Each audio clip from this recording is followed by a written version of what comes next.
Hi, it's Joe from V4 Dreams. Thanks for joining me for another video. We could call this video Fun with Valve Shims. We're at the beginning stages of refurbishing a 1993 Honda VFR 750. When I begin these projects, I like to get the mechanical basics in order. That includes carburetors, then a valve clearance check, a compression check, and then get it all back together and see that we have a good running motor. From there, we can continue the rest of the process of refurbishing the motorcycle. In a previous video, I've shown the valve clearance check procedure and how we got to that point. And I thought I would pause here and show the procedures, two procedures for selecting the proper replacement shims. It can be a little tricky, and so I thought it might help to have a look at that. For purposes of this video, we'll be looking at only the rear cylinder. It makes it a little bit simpler. At this stage, we've removed the carburetors and checked the valves, and we've got a good idea of where we need to go. Regarding the rear cylinder, we found that of the 8 valves in the rear cylinders, 7 are out of spec, they're too tight, and 1 is at the very end of the spec in the tightness range. So all 8 of these valves will need to be reshimmed. The 3rd and 4th generation VFRs employ a shim-under-bucket arrangement, which we'll be showing you, and the 2nd generation does not. It's a much simpler, much easier to accomplish screw and lock nut procedure. You'll want to get this right, because if you don't, the only way to check your work is to completely reassemble the cams, shims, buckets, check your work, and if it's wrong, you got to start over and get the cams out and try again. The shims we're talking about are these little guys here, and they go underneath a bucket, which goes underneath the cam lobe, which goes, yeah. So you want to do it right. So let's go out to the shop and take a look at the hardware, and then we'll come back here and we'll do some computations and figure out the new shims we need. So here we are standing next to the motorcycle with all the components that were removed from the rear cylinder. A very important note on this is that these components are not interchangeable. They are match sets, and they have to remain match sets. So when I disassemble the rear head, in this case, I should say the rear cam gear, I will set the cam gear, the front of cam gear toward the front with its caps in the correct orientation, along with their bolts and the cam followers and shims. So here we have everything set in its relative position. So when it's time to reassemble this, I can simply pick up a cam, set it back in the bike just the way it is, along with its caps, bolts, and of course the followers. So in each one of these, I keep these separate and I label them exhaust cylinder 1 left. And there's the cam bucket, and here is one of the shims, and you probably can't pick it up, but it does say number 202 on that, and that indicates the thickness of that shim. Again, keep all these components straight and put them back just the way they were removed. In this case, the Haynes manual for this procedure is much more comprehensive and explanatory than the Honda service manual. So if you're taking in guidance from a manual, definitely the Haynes is the way to go. Let's go back upstairs and see how all this is figured out. Okay, selecting the correct size shims. For this, we're going to need a notepad and a calculator. Here's the notes I took as I removed the cams from the engine. Again, rear cylinder only. The front of the bike is here, the rider is here. So this is the intake, the 4 intake valves, cylinder number 1 left, 1 right, 3 left, 3 right. Same with the exhaust valves. Here's the ideal clearance we're after, plus or minus 0.03 millimeters. So here's a range, 0.13 to 0.19 millimeters. As I remove them, I note the old shim thicknesses, which are stenciled on the shims, or we can check them with a micrometer. Here's a 190, 192, 195, 200. This is actually read as 1.90, 1.925. This is in millimeters, 1.950, and a 2.00. So this is a 2 millimeter thick shim. Here's the same with the exhaust, and they all happen to be in this bike a 2.025 shim.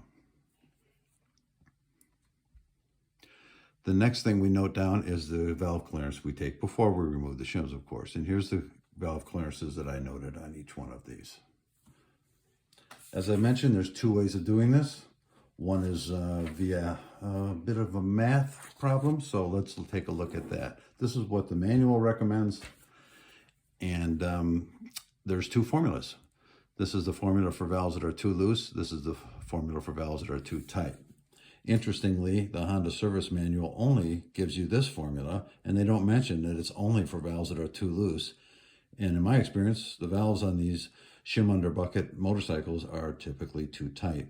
So in any case, we're going to be using this. The Haynes manual does provide this. And one more reason, it's a little bit more complete. The formula is, let's channel our high school algebra here. A equals, that means we're solving for A, and it equals D minus the sum of C minus B. And here's what these all mean. The A is the new shim thickness, which we don't know yet. B is the recorded clearance that we took right here. C is the specified clearance right here. And D is the old shim thickness that we took out right here. So let's try one. Number 3, intake left. 3, intake left. C, the specified clearance is 1.6. That's our ideal clearance. Minus B, the clearance that we recorded, 0.13. And that gives us a sum of 0.03. The next part of the formula is D minus that sum. So D, which is the old shim thickness, 195. We subtract this sum and we come out with a 1.92 for a new shim, which is A. 1.92 in Honda speak is written as 192. So we're after a 192 shim to get our correct thickness. I should say correct clearance. And if we look at this, right next door to it sits a 192 shim. That brings up the note that these shims are reusable and interchangeable. So we're just going to take this 192 and put it in this underneath this shim bucket, and we'll have our clearance. Let's try another one.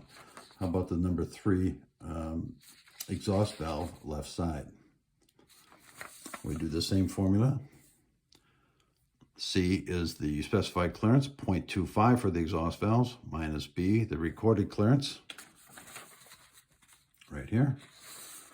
Gives us a sum of 0.5. We'll take the shim thickness that was in the bike, 2.025, right here, and subtract this sum, and we come up with a 1.975, which in Honda speak would be 197 shim. Now, this brings up the point that Honda provides these in 0.25 millimeter increments, or 25 thousandths. Typically, aftermarket shim kits provide in 0.5 or 50 thousandths increments. So ideally, we're going to want a 197 shim in here. If we look at the shims that we have here, we don't have a 197. We don't happen to have one in the engine. And the shim kits that I use don't provide a 197 because that's too narrow of an increment. So my choices are to go to a closer one, to 200, or to go down. So this is a thicker shim and a thinner shim. Turns out that going to a 200 will give us minimum on our clearance specs, and going to 195 will put us right at the maximum. So if you want to be right in the middle, I'll have to visit the dealer and pick up a 197. The other way of doing this is simply a rule of thumb. And I saw this on YouTube, and it was an experienced mechanic who does this all the time. And he came up with this plan. All he does is take, goes to the next thinner or thicker shim, whatever he needs. So here he sees that he needs a little bit more clearance, so he needs a thinner shim. So he'll go from 195, he'll just reach up to his stash and he'll pick up a 192 and put it in there. And that will work in this case. However, and that works because as a rule, the valve clearances are not that far off. They're pretty close. Now, some of these are a little bit a ways off, like this one here. If we just went by his rule of thumb, he would grab a 197 to get a little more clearance in here. But it turns out a 197 would barely get him into this lower range.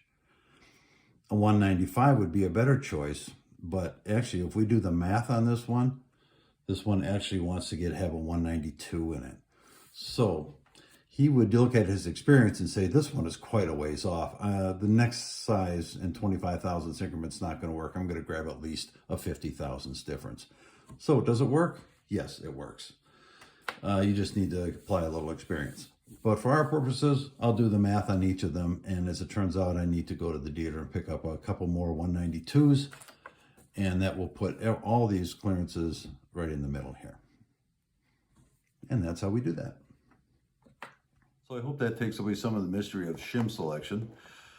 Maybe not quite as daunting as it seems at first. If you do this a lot like I do, you probably want to get one of these, which is a huge selection of shims. But you don't need to. The dealer supplies them. The difference, of course, is that these shims cost about 80 cents a piece and the dealers cost about $8.50. So there you go. Have fun with shims.